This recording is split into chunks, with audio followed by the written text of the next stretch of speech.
Ashamaa harka fuunee kabajamtoota fi hordoftoota maatiiwwan YouTube chaanaalii kiyya.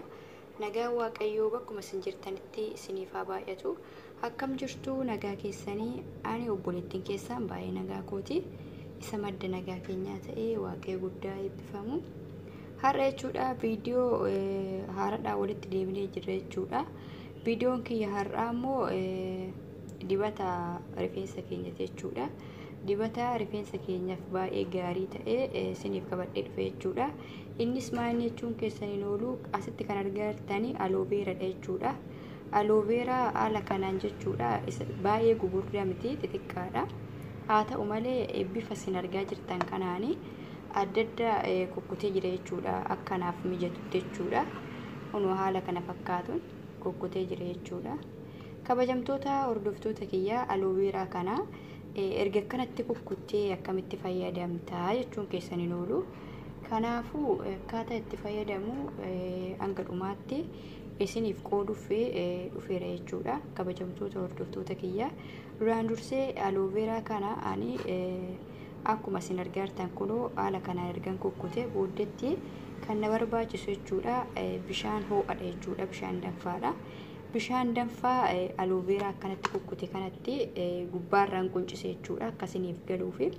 Erga aloe-vera akkasitti gubbaarraa quncistanii bishaan ho'aa jechuudha haala kana fakkaatuun meeshaa qopheeffattanii bishaan ho'aa fiddanii itti naqxu jechuudha. Daqiiqaa 20 bishaan ho'aa wajjin ni tursiistu. Kanaafuu haala kanaan immoo isinitti agarsiisa jechuudha akkamitti akka bishaatti naqee akkamitti akka tursiisu akkamitti immoo akka keessaa baasee fayyadamu jechuudha. Kabajamtoota hordoftoota kiyya kunoo bishaan ho'aatti naqeetan jira jechuudha. Mee amma xumuree kabajamtoota hordoftoota kiyya meeshaa kana fakkaatutti keessaa jala isaatii dabarsee jira jechuudha. Jala isaatii bishaan ho'aa waan ta'eef jala isaatii akkasitti baafadhee jira jechuudha. Bishaan isaa jechuudha aloe-vera qodaa kana fakkaatutti keessaa baafadhee jira jechuudha. Amma waan wal harkisuuf jechuudha qodaa kanaan fayyadama. Maaliifini qodaa kanaan fayyadamuu nan danda'a silaayyee. Haa ta'u malee wal harkisaadha jechuudha. Bishaan fakkaatu isinitti fakkaata malee yoo harka kiyyaan akkanatti ol fuudhu wal harkisa jechuudha. Kanaafuu qodaadhuma kanaanii dibachuutu naaf mijata jechuudha. Sababii wal harkisuu fi rifeensa kiyyatti naaf biifamuu waan hin dandeenyeef haala kanaanii rifeensuma kiyyatti akkuma qibaatiin na dibadhuutti rifeensa kiyyatti dibadhee jechuudha. Akkasitti fayyadama jechuudha. Haa ta'u malee aloe-veraan kun waan addaa miti. Kana duraas viidiyoo isinii hojjedheera. Aloe-veraan waa hedduuf gargaara jechuudha. Fuula keenyaafis ni gargaara. Akkasuma rifeensa keenyaafis ni gargaara.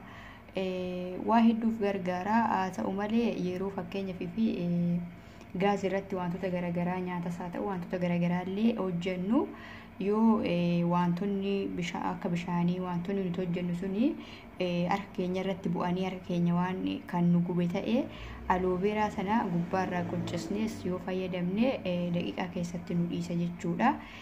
Zayitii kanallee kana dura isin agarsiiseen ture jechuudha aloe-vera kana jechuudha. Kan rifeensatti jechuudha. Kana dura viidiyoo isin hojjedhe isin agarsiise kanallee aloe-vera irraan fayyadama jechuudha. Ani duraan isin agarsiise ammas isin agarsiisa faayidaa olii baree akka beektaniif isin agarsiisuuf jechuudha. Faayidaa hedduu qaba rifeensa keenya hedduu rifeensa keenyaaf gaariidha. Haala kanaanii hojjannee yeroo gabaabduu keessatti rifeensa keenyaaf itti fayyadamnu isiniin jedhamanuma keenya keessatti qopheessine jechuudha.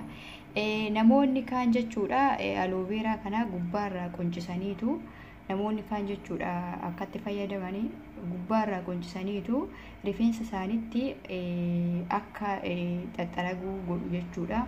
An akkasitti natti mijatu naaf hin jaallatu jechuudha rifeensi kiyya. Rifeensa narraa buqqisuutu mala rifeensi kiyya yaa'utu mala. Akkasitti faayidaa sirraa baay'ee isaan argadhu jechuudha. Akkanatti faayidaa hedduu irraa argadha jechuudha. Sababiin isaa gubbaa isaarraa waan quncisee fi bishaan ho'isee jechuudha. Bishaan iddan ho'isee gubbaa isaarraa iddan quncisee qodaatti akkuma qodaatti naqee gubbaarraan bishaan ho'aa fideetti dabala jechuudha. bishaan ho'aa sana wajjin daqiiqaa 20 jechuudha nan tursiisa. Sana booda kun qodaa akkanatti dabarfadheen akkasitti fayyadama malee aloe vera gubbaarraa qofa quncisee rifeensa kiyyatti yoon kan dibu taate rifeensa kiyya uumaa sirriitti itti naaf hin dibamu faayidaa sirriitti irraan argadhu jechuudha. Tolee kabajamtoota hordoftoota kiyya haala kanaanii yeroo gabaabduu keessatti jechuudha aloe vera gugurdaa sanama xixiqqoo hin fayyadame jechuudha. Isini gugurdaa gosa garaagaraatu jira jechuudha. Aloe veraan gosa tokko haa ta'u malee gugurdaa fi xixiqqaatu jira jechuudha. Ani immoo akkuma argaa jirtan jechuudha saanii keessatti qodaa keessatti akkuma argitanii xixiqqaadha jechuudha kan hin fayyadame jechuudha. Bishaan illee hedduu qaba jechuudha. Kanaafuu gugurdaa isaas xixiqqaa isaas argannaan haala kanaan itti fayyadamaan isiniin jedha. Viidiyoon kiyya har'aa kanaadha. Yoo isinitti tole laayikii gochuun dagatina, yaada qabdan koomentii jalatti barreessuun dagatina. Bye bye.